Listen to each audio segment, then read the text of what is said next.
السلام عليكم، رمضان كريم يا جماعة. كل سنة وانتم طيبين. دي حلقة جديدة من سلسلة الصالحين اللي بقيتوا عارفين ان هي هتنزل كل يوم الساعة 10 طول شهر رمضان المبارك. ما تنسوش ان اخر كل حلقة هيكون معانا السؤال ده انتوا هتجاوبوا عليه في الكومنت، والناس اللي هتجاوب صح هنختار منهم ناس نكسبهم هدية. الهدية دي مقدمة من أكاديمية زواد. احنا اصلا متعاونين في الحلقات دي علشان نقدم لكم حاجة كويسة في رمضان تفيدكم وتفيد ولادكم، فتقدروا تجيبوا ولادكم وتسمعوا قصة ممتعة عن الصالحين والتابعين والصحابه. بس مش هطول عليكم، هسيبكم تكملوا الحلقه. عمرك سمعت عن الصحابي الجليل اللي كان عايش في بيت النبي صلى الله عليه وسلم وشافه في كل تفاصيل حياته؟ تخيل معايا كده انك عايش في بيت اعظم شخصيه في التاريخ كله، بتشوفه بياكل ازاي، بينام ازاي، وبيعمل ايه، وايه افعاله اليوميه، واكتر حاجه بيحبها وايه لا، وكل لحظه معاه بتكون درس جديد في حياتك.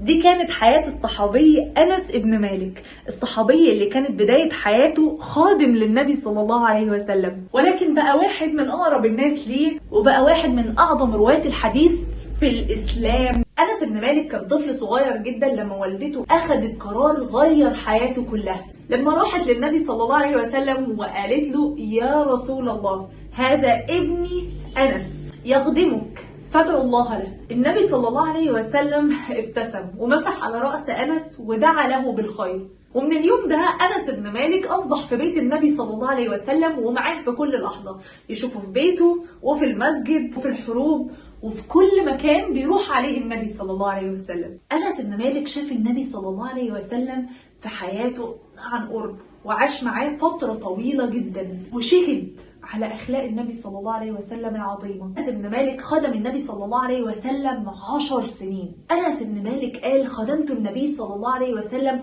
10 سنين، فما قال لي على شيء فعلته لما فعلته، ولا على شيء لم افعله الا فعلت كذا. يعني 10 سنين عمره ما وبخه، عمره ما زعق له، عمره ما قال له كلمه مش كويسه طول ال10 سنين، ولا كلمه قاسيه، ولا حتى عاتبه. كان بيقول عن النبي صلى الله عليه وسلم: أنا أرحم الناس وأكرم الناس وألين الناس خلقا. أنس بن مالك كان حاضر في كل المواقف العظيمة وانتصارات الأزمات. في الهجرة لما النبي صلى الله عليه وسلم وصل للمدينة، أنس كان من الأطفال اللي بيستقبلوه، وفضل طول عمره فاكر اليوم ده وبيذكره. في الغزوات أنس شاف النبي صلى الله عليه وسلم في غزوة بدر وأحد والغندق وغيرها كتير، وكان دايما من اللي بيروا تفاصيل الأحاديث. أنس كان حاضر لما النبي صلى الله عليه وسلم مرض وشافه وهو في آخر أيامه، وكان من آخر الصحابة اللي خرجوا من بيت النبي صلى الله عليه وسلم قبل وفاته. كان في لحظة عمره ما نسيها، وقال إنها أعظم يوم مر عليا في حياتي. النبي صلى الله عليه وسلم مسح على راسه ودعاله بدعاء خاص: اللهم أكثر ماله وولده وبارك له وأطل عمره واغفر ذنبه. والمعجزة إن أنس عاش عمر طويل جدا، أكتر من 100 سنة. أنس كان عنده مزارع ضخمة وفلوس ما كانتش بتنقص أبدا. ربنا رزقه بأكتر من 100 ولد وحفيد، وكان بيقول دايما: كل دعوة دعاها للنبي صلى الله عليه وسلم حققت في حياتي. أنس كان في بيت النبي صلى الله عليه وسلم وفي آخر أيامه،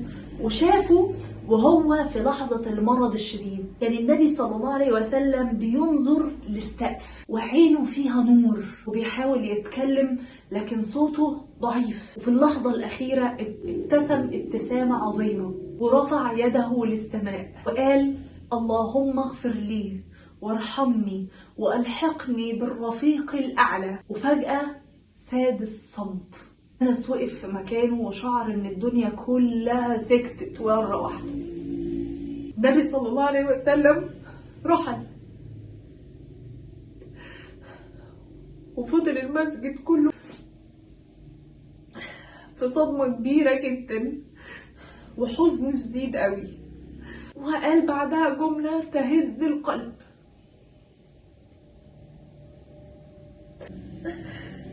ما رأيت يوما كان أظلم ولا أقبح من ذلك اليوم الذي مات فيه النبي صلى الله عليه وسلم.